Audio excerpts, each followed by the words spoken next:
Antes de mergulharmos nessa análise, inscreva-se no canal e ative as notificações para não perder nossa cobertura geopolítica diária. Nós mergulhamos aqui na pilha de artigos, relatórios de inteligência, anotações que recebemos sobre a situação na Venezuela. E, honestamente, o quadro que surge é bem mais complexo e volátil do que as manchetes sugerem. Muito mais. A captura do Nicolás Maduro não foi o fim da história. Pelo contrário, foi o começo de um capítulo, completamente novo e, eu diria, muito mais arriscado. Exatamente. Os materiais que a gente analisou pintam um cenário fascinante. De um lado, você tem uma aparente vitória da política externa americana. Aparentemente. Mas, por outro, uma teia de alianças improváveis e confrontos perigosos que poderiam muito facilmente sair do controle. Nossa missão hoje é conectar esses pontos e ir além do que está sendo dito publicamente para entender o que realmente está em jogo. Certo, vamos começar pelo ponto que mais me chamou a atenção. A mudança de tom quase que instantânea de Washington. Uma semana, a Venezuela sob Maduro era um estado pária, um inimigo. Totalmente. Na semana seguinte, Donald Trump está numa longa entrevista, não só sugerindo uma visita a Caracas, mas dizendo, e eu cito, que a relação com o novo governo da Delcy Rodrigues vai muito bem. Ele chega a dizer que os Estados Unidos são tratados com muito respeito. Como se explica essa virada de 180 graus tão rápido? Parece bom demais para ser verdade. Olha, porque provavelmente não é a verdade inteira. O que as fontes sugerem é que isso não foi bem uma mudança, foi a revelação de um plano. A ascensão da Delcy Rodrigues não é uma surpresa para quem estava nos bastidores. É o resultado de um acordo pragmático. Certo. E é crucial entender quem ela é. Por anos, a Delcy foi a vice-presidente, uma das figuras mais leais, combativas e ideologicamente alinhadas ao Maduro. Ela era a cara internacional do chavismo linha dura. Exato. Ela não é uma dissidente que viu a luz. Ela era o braço direito dele. Vê-la agora como a principal interlocutora de Washington é, para dizer o mínimo, chocante. Isso me leva a crer que a remoção do Maduro foi menos uma invasão ou captura forçada e mais um golpe palaciano, uma troca de guarda negociada. É a conclusão mais lógica. A operação para tirar o Maduro de uma instalação militar super protegida, um verdadeiro bunker, só seria possível com cooperação interna de altíssimo nível. Sem dúvida. E aqui entra a elite militar venezuelana, o chamado Cartel de los Soles. Esses generais, eles não arriscam tudo por ideologia, eles arriscam por sobrevivência e por poder. O que os Estados Unidos provavelmente ofereceram a eles foi algo que o Maduro, sob sanções e isolamento, não podia mais garantir. Que seria o quê? Acesso ao sistema financeiro global, anistia e, acima de tudo, a continuação do status quo interno deles. Então, na prática, eles trocaram o chefe para manter o negócio funcionando. E essa eficácia se espalhou pelo continente. O Trump admitiu abertamente que a ação serviu para colocar na linha outros líderes. Sim, ele foi bem explícito nisso. O exemplo do presidente colombiano Gustavo Petro é gritante. Ele tinha um discurso super crítico pronto para uma manifestação, mas depois de uma conversa de 1 hora com Trump, ele reescreveu o discurso completamente. Isso não é diplomacia. É uma demonstração de força que está realinhando a região. E a profundidade dessa nova relação Washington-Caracas é impressionante. Segundo os relatos, o secretário de Estado Marco Rubio conversa com a Delcy Rodrigues a todo momento. A todo momento. Isso não é uma linha diplomática para emergências. É uma linha direta de gestão. Isso reforça a ideia de que os Estados Unidos não apenas facilitaram uma mudança de poder, mas agora estão, de certa forma, co-gerenciando o país, pelo menos em nível estratégico. A Delcy Rodrigues pode ter o cargo, mas a direção parece vir do norte. O que nos leva diretamente ao motivo de toda essa operação, o verdadeiro prêmio, o petróleo. Essa sempre foi a peça central no tabuleiro venezuelano. Sempre. E o Trump, quando questionado diretamente por quanto tempo os Estados Unidos pretendem controlar o petróleo do país, ele foi surpreendentemente honesto, ou talvez arrogante. Ele disse, é mais do que 1 ano. Ele não deu um prazo, mas a mensagem é clara.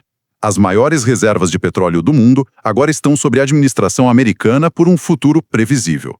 E é aqui que o cenário deixa de ser uma vitória estratégica regional e se torna um jogo global extremamente perigoso, porque controlar o petróleo venezuelano não é tão simples quanto assinar um papel. É preciso controlar o fluxo físico desse petróleo. Exatamente. E é aí que entra o incidente no Atlântico, que um dos relatórios que a gente analisou detalha de uma forma, assim, alarmante. Sim, esse episódio parece que foi tirado de um thriller da Guerra Fria. Estamos falando de um navio-tanque, supostamente vindo do Irã para a Venezuela, tentando furar o bloqueio americano. Ele foi perseguido por quase 20 dias. Uma perseguição que atravessou metade do oceano. A embarcação ignorou ordens diretas de parada da Marinha Americana, fugiu da costa sul-americana e tentou uma corrida desesperada em direção à Europa. E foi nesse ponto que a Rússia decidiu entrar no jogo de forma direta e, eu diria, agressiva. Como assim? Primeiro, eles permitiram que o navio operasse sob a bandeira russa. No mundo marítimo, isso é o equivalente a dar um passaporte diplomático ao navio. Um ataque a ele é um ataque à nação da bandeira. Mas não parou por aí, certo? Eles foram além do gesto simbólico. Muito além. Moscou mobilizou ativos navais para proteger o navio-tanque. E um dos documentos menciona especificamente a presença de um submarino russo na área, com o objetivo claro de dissuadir qualquer tentativa de abordagem americana. Espera um pouco. Um submarino? Para proteger um navio-tanque, o nível de escalada aqui é inacreditável. É inacreditável. O risco de um erro de cálculo, de um torpedo disparado por engano, de um incidente que poderia levar a um conflito direto entre os Estados Unidos e a Rússia, é astronômico. Tudo isso por causa de uma carga de petróleo. Exatamente. E o mais surpreendente é que, apesar de tudo isso, os Estados Unidos foram em frente e interceptaram um navio. A mensagem enviada com essa ação é brutalmente clara e vai muito além da Venezuela. Qual é a mensagem? A mensagem para a Rússia, para a China, para o Irã é: nossas sanções são lei e nós vamos aplicá-las em qualquer lugar do mundo, a qualquer hora, independentemente da sua opinião ou da sua escolta naval. Isso, na prática, rasga o manual do direito internacional. A ideia de liberdade de navegação em águas internacionais fica completamente comprometida se uma superpotência pode simplesmente decidir interceptar navios com base nas suas próprias leis, mesmo com a oposição de outra potência nuclear. É um precedente perigosíssimo. É a lei da força se sobrepondo ao direito internacional. Do ponto de vista americano, é a consolidação do controle deles. Eles não apenas controlam a fonte do petróleo na Venezuela, mas também a logística global. Isso, provaram que podem controlar a logística global desse petróleo. É, como você disse antes, um checkmate logístico.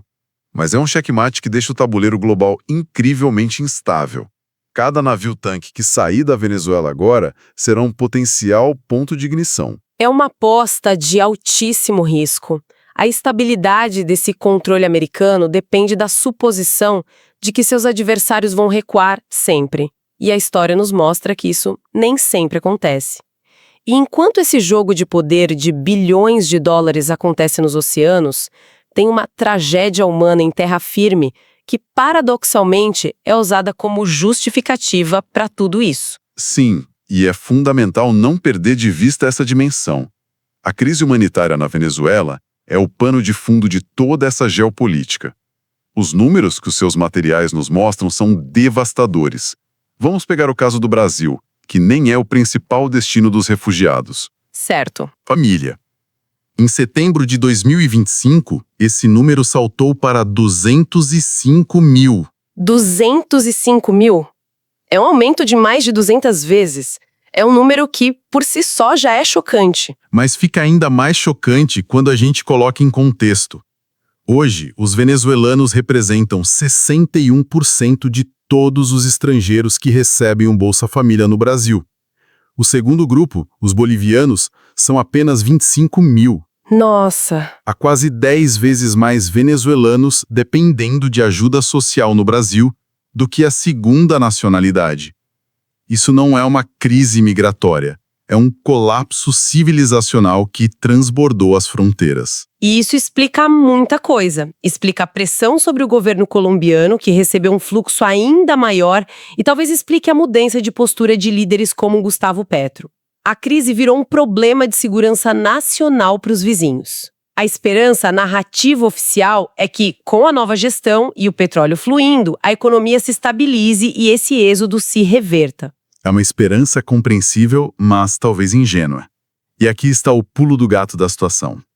A Venezuela tem mais petróleo que a Arábia Saudita, mas décadas de má gestão e corrupção destruíram a infraestrutura. Completamente. O país hoje não consegue refinar nem extrair seu próprio produto de forma eficiente. A PDVSA, que já foi uma gigante do petróleo, está sucateada. Vai levar anos e dezenas, talvez centenas de bilhões de dólares para reconstruir essa capacidade. O que nos leva à pergunta central, a que fica sem resposta em todos esses comunicados oficiais. O objetivo dessa nova gestão, controlada pelos Estados Unidos e liderada por uma figura do antigo regime como a Delcy Rodrigues, é realmente usar essa futura riqueza para reconstruir o país e ajudar o povo venezuelano? Ou o objetivo primário é simplesmente garantir o fluxo de petróleo barato para baixar os preços da gasolina nos Estados Unidos? Essa é a questão de $1 trilhão. A estrutura de poder interna, os generais que se beneficiaram do caos e que, tudo indica, facilitaram essa transição, não mudou fundamentalmente. Eles continuam lá. Eles só trocaram de parceiro. Eles apenas trocaram de parceiro de negócios. De um parceiro isolado e ineficiente para um parceiro extremamente poderoso e eficiente. Não há garantia alguma de que a riqueza gerada será reinvestida no país, em vez de simplesmente enriquecer essa mesma elite e seus novos sócios. Então, em resumo, o que a nossa análise mostra é que a captura do Maduro não foi um ponto final. Foi a abertura de uma caixa de Pandora geopolítica. Os Estados Unidos parecem ter garantido o controle de longo prazo de um ativo estratégico de valor incalculável, que são as maiores reservas de petróleo do mundo. Sim, mas o preço foi alto. Fizeram isso através de uma aliança, frágil e cínica com uma figura central do mesmo regime que combatiam. E, ao mesmo tempo, elevaram a tensão com a Rússia a um nível perigosamente volátil em alto mar. O destino de milhões de venezuelanos e a estabilidade de toda a América do Sul agora dependem de como esse arranjo, construído sobre interesses e não sobre valores, vai ser administrado. Toda a intervenção foi justificada publicamente com base na democracia, nos direitos humanos, na segurança regional. Mas quando a gente conecta os pontos como fizemos aqui e vê o controle explícito sobre o petróleo e a manutenção de uma figura do antigo regime no poder, a pergunta que fica e que esses materiais nos levam a fazer é inevitável. Exatamente. A pergunta que fica é: assistimos a uma mudança de regime para o bem do povo venezuelano ou apenas a uma mudança na administração dos vastos recursos energéticos do país? Em outras palavras, a Venezuela foi salva ou foi simplesmente vendida para um novo gerente? É algo para se pensar. Obrigado por acompanhar o G380 News. Deixe seu comentário abaixo com sua visão sobre esse tema e compartilhe este vídeo com quem busca informação de qualidade. Até a próxima!